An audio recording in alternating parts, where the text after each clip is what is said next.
Mesdames, Messieurs, la famille, tous les amis fanatiques, bonjour, bonsoir pour nous toutes.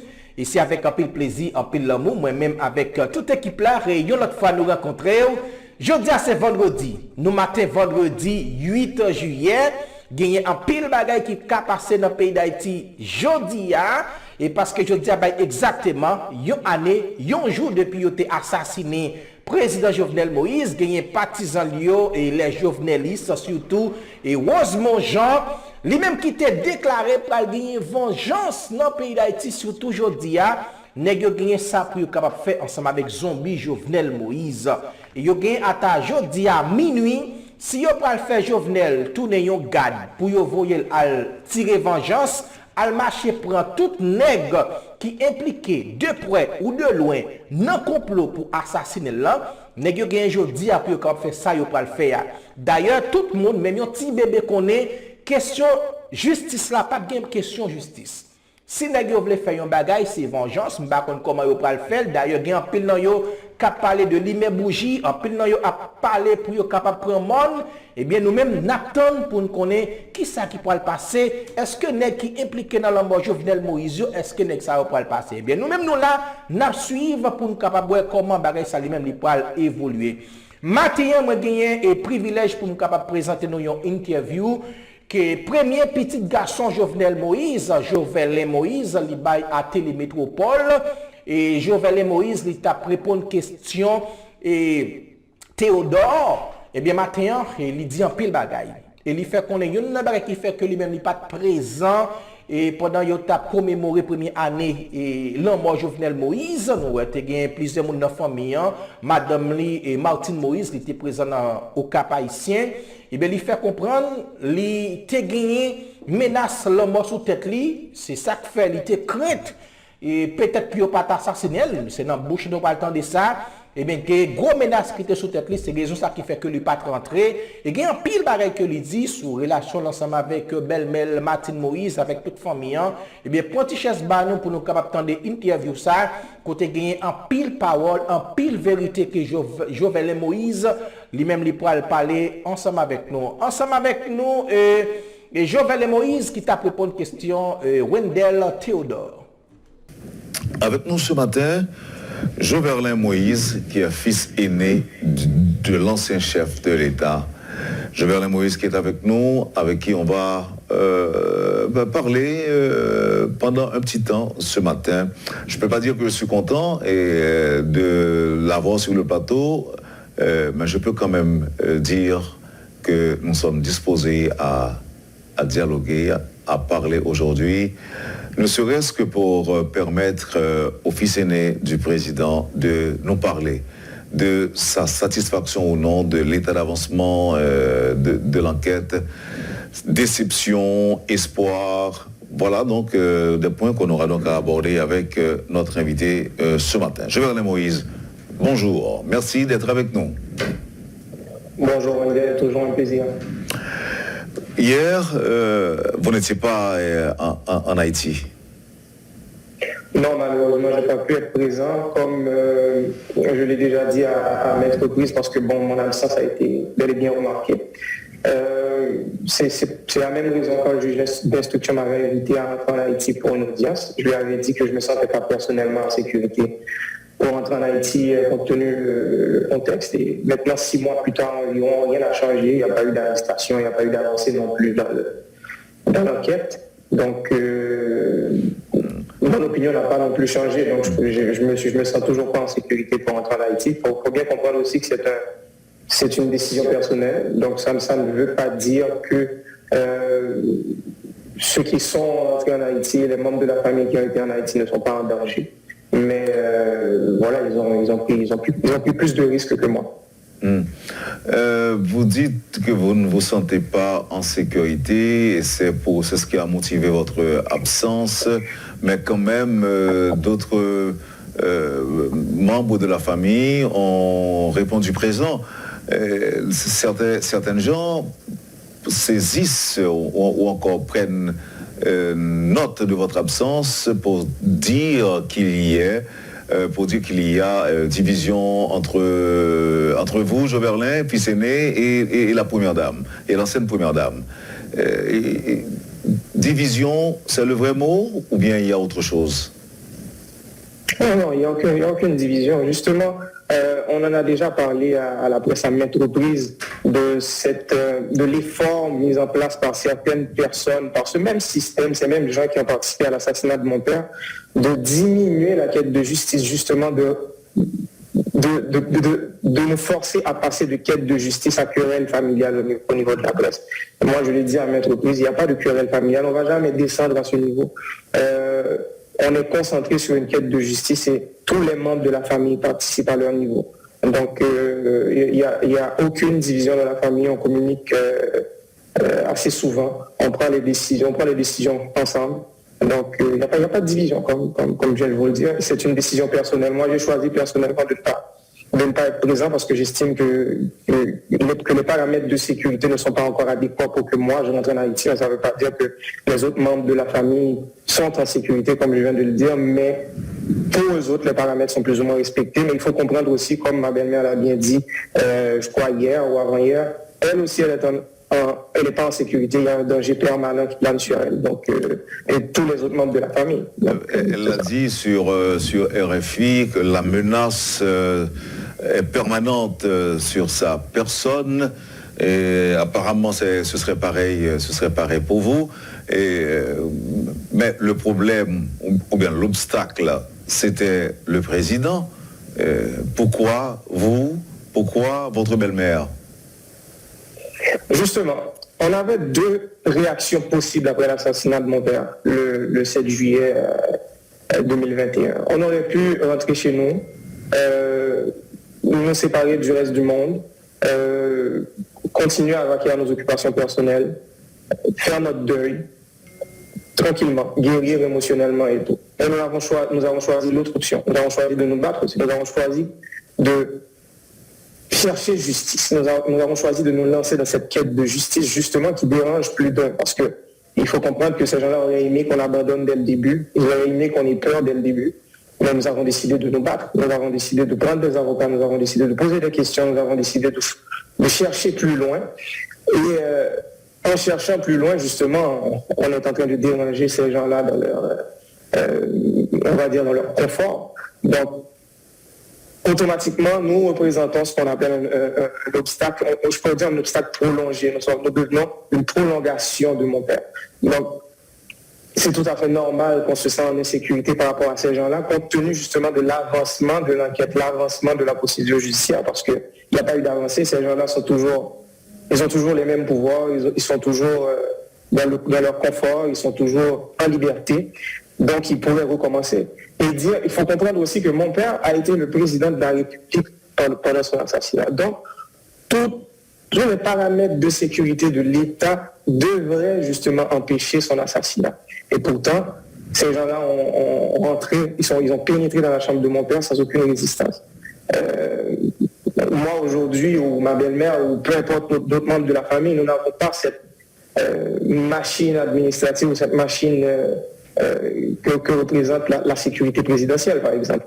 Donc, il y a des risques à ne pas prendre. Et c'est sûr qu'il y a un danger continuel, un danger continu qui plane sur vous. Qui est bel et bien présent. Oh, exactement. On peut pas non plus. On doit prendre des risques. C'est essentiel. Ce qu'on est en train de faire, c'est très risqué. Mon père le savait à partir du moment qu'il est devenu candidat à la présidence. Il nous en parlait souvent. Il nous disait, écoute, c'est très risqué ce que je suis en train de faire. Il savait déjà que avant lui, il y avait 4 autres chefs d'État haïtiens qui se sont fait assassiner. Donc, il y avait une forte possibilité que ça arrive.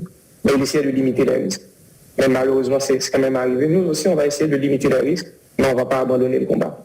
Et là, vous êtes en train de nous dire que votre père savait vous parler des menaces qui pourraient planer sur la famille et qu'il pourrait même être tué. Est-ce qu'il vous a parlé d'un éventuel complot qui aurait été conçu pour le tuer? Est-ce qu'il vous l'a dit?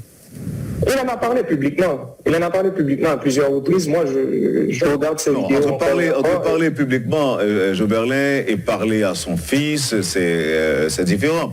Parce que quand même, il pourrait ne pas révéler certains secrets au public, à la nation, mais avec ses proches, sa femme, ses enfants, Donc, est-ce qu'il y a des choses qui ont été dites? Mon père était bien au courant qu'il était en train de changer la façon de faire. Il était en train de passer les intérêts du peuple avant les intérêts de quelques personnes extrêmement puissantes qui sont les garants, qui sont, on va dire, même les créateurs de ce système de génération en génération. Donc, il savait qu'il y avait danger. Il savait que c'était possible qu'on l'assassine. Il nous en a parlé. Il m'en a parlé personnellement et aussi publiquement, comme je viens de le faire. Il n'a pas donné de détails, plus de détails à moi ou à quelqu'un d'autre dans la famille. Mais le sujet était d'actualité. On savait qu'il fallait être prudent. On savait justement qu'on ne peut pas prendre de risques. On ne peut pas, je ne sais pas moi... on ne peut pas laisser savoir où est-ce qu'on vit, par exemple. Genre, si on va en vacances, on va être où. On ne peut pas... Comme moi, je l'ai toujours dit, je prenais toujours la route pour aller dans le Nord, parce que je travaillais dans le Nord. Mon père m'a demandé, quelques mois avant son assassinat, de prendre l'avion, de demander à d'autres personnes de venir me prendre à l'aéroport, quel est mon itinéraire. Donc, il savait qu'il y avait danger. Il savait aussi que ça se précisait. Mais, écoute, c'était un risque à prendre. Il aurait pu ne pas se battre pour le peuple. Il aurait pu dire, écoute, bon, là, je suis rendu président, j'ai bien compris qu'il n'y a pas moyen. Il y a les intérêts de ces gens-là, et aussi il y a les intérêts du peuple. Et il n'y a pas d'association entre ces deux intérêts. Donc, le peuple, je ne peux pas me battre pour le peuple parce que ces gens-là vont m'éliminer. Non, il a essayé quand même, il est allé jusqu'au bout, il a cru. Et écoute, je l'ai toujours dit, si mon père me demandait encore, parce que mon père m'avait appelé quand il allait être candidat à la présidence pour me demander qu'est-ce que j'en pense, je lui ai dit, écoute, il faut juste t'assurer que tu vas gagner parce que moi, je n'aime pas perdre, mais je pense que tu vas être un bon président parce que je sais à quel point tu aimes ton pays. Et si maintenant il me reposait la même question, je lui dirais la même chose. Oui, on a beaucoup de regrets par rapport à son absence, son assassinat, la façon que ça s'est passé. On n'a même pas le temps de faire notre deuil. Regarde-moi, un jour après, je dois justement être avec vous, être avec la presse pour exprimer ma peine, ma déception publiquement. Donc c'est rendu public, je n'ai pas le temps de faire mon deuil. C'est une double peine. Mais le sacrifice de mon père n'est pas en vain. Je le sais que tous les Haïtiens l'ont compris, le monde entier l'a compris. Il n'est pas mort pour ses intérêts personnels, il est mort parce qu'il voulait changer les choses. Il est mort pour les intérêts du peuple. Et ça, c'est important. Donc, il était bien conscient du danger, mais il est allé jusqu'au bout. On aurait aimé que ça ne se passe pas comme ça. Et moi, je m'assurer, avec la famille aussi, dans cette quête de justice, que ces gens-là paient pour ce qu'ils ont fait. Pas parce que je suis en colère, non. Pas parce que je veux me venger non plus. Non. C'est parce qu'on doit arrêter ce cirque. On doit arrêter... faut que ça s'arrête. Parce que, comme je l'ai dit hors micro tantôt, mon père est quand même le 5e président assassiné depuis l'indépendance d'Haïti. On a environ 218 années d'indépendance, quand même 5e président. Donc c'est environ un assassinat de chef d'État tous les 43 ans. C'est énorme. C'est inacceptable. On ne peut pas l'accepter en tant que peuple. Et le premier chef d'État qui s'est fait assassiner, c'est le père même de la patrie, c'est notre libérateur, Jean-Jacques Dessalines. Écoute, c'est du même ou pareil. Lui aussi, il voulait prioriser les intérêts du peuple. Il travaillait sur la réforme agraire pour pouvoir... ça, c'était au profit des anciens esclaves. Mais il y a les pionniers de ce système, un système qui était jeune à l'époque, mais qui s'est reproduit encore en 2021. Ils se sont dit, écoute, on ne peut pas le raisonner, nous allons l'éliminer. Ils l'ont assassiné. Et 218 années plus tard, environ 218 années plus tard, oui, il y a des accusations, il y a des suppositions, mais personne n'a été arrêté pour l'assassinat de notre empereur. Et un an plus tard aussi, après l'assassinat de mon père, oui, il y a quelques arrestations. Moi, je dis toujours ça. Les gens qui ont été jusqu'à présent arrêtés, ou les noms qui ont été cités jusqu'à présent, ce sont des outils. Il faut un cerveau, il faut du financement.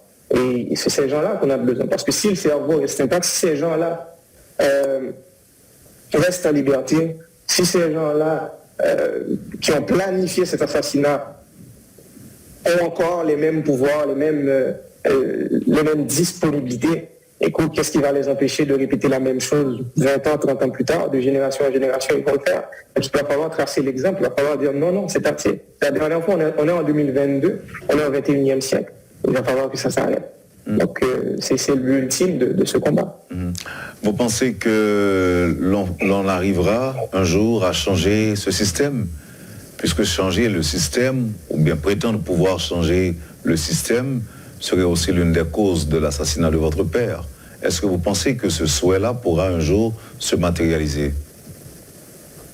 J'en ai la ferme conviction. Mon père l'a dit publiquement, il me l'a dit personnellement, que la nation, le pays, ne va pas mourir. Il l'a toujours dit. Il l'a dit à Maître Polis. Et comprenez bien,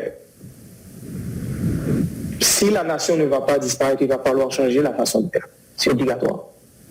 On ne peut pas rester dans ces situations-là, c'est impossible. Donc il va falloir changer la façon de penser. Et le fait même qu'on est en train d'en parler ce matin est la preuve qu'il est bien possible de changer les choses. Ça commence toujours par une idée. Hein. Donc l'idée, mon père n'a pas été le premier à avoir cette idée, il ne va pas être non plus le dernier à l'avoir. L'idée, je l'ai aussi, je pense que c'est possible de changer les choses. Et je ne suis pas le seul. Il y a plusieurs jeunes, plusieurs Haïtiens, on est des milliers, même des millions qui pensent que c'est possible que les choses se changent. Mais en même temps, il va falloir identifier le vrai problème. Il va falloir arrêter de se battre contre les symptômes. Et justement, ce matin, deuxième ou troisième question que tu m'as posée, c'est par rapport à une possibilité justement de querelle familiale, moi et ma belle-mère. Donc là, c'est vraiment, comme je l'ai dit, c'est vraiment les mêmes gens qui ont participé à l'assassinat de mon père, ce sont ces mêmes gens-là qui veulent justement pousser, je pourrais dire, pousser l'attention du peuple, l'attention de tout le monde vers une querelle familiale pour justement oublier ce qui compte vraiment, qui est la quête de justice. De même, ils ont essayé de nous vendre quelques coupables. Ils nous ont dit, c'est telle personne. C'est telle personne. Ça fait un buzz sur les médias, tout le monde en parle, et on m'appelle de partout, je dois avoir quelque chose à dire, mais à maintes reprises, moi je l'ai toujours dit à mes avocats, attendons un peu, prenons un peu de recul. Cette personne-là, l'accusé qu'on nous présente, n'a pas les moyens, n'a pas le bagage intellectuel et économique pour planifier un tel attaque. Donc il va falloir être patient, on ne va pas nous donner des coupables. Il va falloir que la justice trouve les coupables. Donc, ça va commencer par là. Il va falloir identifier nos vrais problèmes. Parce qu'on a toujours tendance, on peut regarder pendant les 4 dernières décennies, on a tendance à croire à l'illusion que le président de la République est la source de tous nos malheurs, de tous nos problèmes. Mais ce n'est pas vrai. Je vais juste prendre l'exemple. Mon père s'est fait assassiner, ça remonte à 1 an. Est-ce que les problèmes se sont résolus en Haïti? Absolument rien, ils se sont empirés. Donc c'est le système justement qui dirige les présidents, qui dirige les hommes d'État, qui dirige le gouvernement. Parce que le gouvernement n'est pas autonome, parce que l'État n'est pas autonome. Il y a un système derrière l'État. Nous avons l'impression que nous participons à des élections, mais depuis des décennies, il n'y a plus d'élections, il y a toujours eu des sélections. Et à partir du moment que cette sélection est faite, la personne qui devient chef de l'État, il n'a pas vraiment le choix, il doit respecter les intérêts de ceux qui l'ont sélectionné. Donc mon père, lui, il a décidé de faire autrement, il a appelé ça de sa vie. Écoute, ça fait quand même le 5e président, donc on peut dire que c'est la 5e fois que ça arrive au plus haut niveau de l'État. Mais il y a beaucoup d'autres Jovenel Moïse qui se sont fait assassiner dans ce pays au cours de notre histoire, justement parce qu'ils ont voulu pointer du doigt le système. Ils ont voulu faire comprendre au peuple, on ne peut plus vivre dans l'illusion que c'est le président ou seulement le gouvernement qui est responsable de nos malheurs. Non, il y a des personnes qui ont investi justement dans les campagnes présidentielles. Ces personnes-là, ce sont des hommes d'affaires. Un investissement doit être rentable. Donc, ils ont des intérêts qui ne vont pas d'un commun accord avec les intérêts du peuple. Et à partir du moment que tu choisis de prioriser les intérêts du peuple, nous connaissons tous la fin de l'histoire. Le sort qui vous est réservé. Alors,